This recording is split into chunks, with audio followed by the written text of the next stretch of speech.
वक्त की सीख। यह कहानी एक गांव के लड़के की घर की मजबूरी और पैसों की कमी की वजह से वह दूर शहर काम करने के लिए जाता है ताकि वहां से वह कुछ पैसे कमा पाए जिससे उसका और उसके घर वालों का खर्चा पूरा हो पाए। वह लड़का काफी दिनों तक काम की तलाश करता है और आखिरकार उसे काम मिल जाता है। वह लड़का अपना सारा काम पूरी ईमानदारी और मेहनत से पूरे दिन करता है। यह देखकर उसका मालिक खुश हो जाता है। अब 6 महीनों तक ऐसे ही चलता है। 6 महीने बाद वह लड़का अपने मालिक को कहता है, अब मैं कुछ दिनों के लिए वापस अपने घर जाना चाहता हूँ। और उस लड़के को पूरी उम्मीद थी कि उसका मालिक उसे घर जाने से नहीं रोकेगा, लेकिन उस लड़के के सोच से विपरीत उसका मालिक कहता है, नहीं, तुम्हें 2 महीने का थोड़ा और काम करना है और फिर उसके बाद अपने घर जा सकते हो।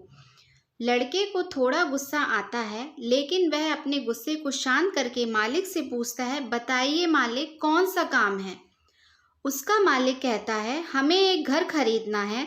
तुम पूरे शहर में घूमो और तुम्हें जो सबसे अच्छा घर लगे वह घर खरीद लो, और जैसे ही यह काम खत्म हो जाता है तुम वापस अपने घर कुछ दिनों के लिए जा सकते हो। यह सुनकर वह गांव का लड़का खुश हो जाता है और जल्दी जल्दी घर को खरीदने का काम खत्म कर देता है। वह मालिक के पास जाता है और कहता है, मालिक, मैंने सबसे अच्छा घर आपके लिए खरीद लिया है। मालिक हैरान हो जाता है और कहता है, सिर्फ 10 दिनों में तुमने अच्छा सा घर खरीद भी लिया। गांव का लड़का कहता है, हाँ, ये घर काफ़ी बढ़िया था, इसलिए मैंने खरीद लिया। और कहता है कि क्या अब मैं अपने घर कुछ दिनों के लिए वापस जा सकता हूँ। मालिक कहता है, नहीं, तुम सिर्फ 2 दिनों के लिए अपने घर वापस जा सकते हो। गांव का लड़का कहता है, अरे मालिक, मुझे गांव जाने में ही 1 दिन लगेगा, तो कैसे भला मैं 2 दिनों में वापस आ जाऊं। मुझे मेरे परिवार के साथ वक्त भी बिताना है। मालिक खुश होकर कहता है कि अब से तुम हमेशा अपने परिवार के साथ ही रहोगे। जो घर मैंने तुम्हें खरीदने के लिए कहा था वह घर तुम्हारे और तुम्हारे परिवार के लिए मेरी तरफ से एक तोहफा है।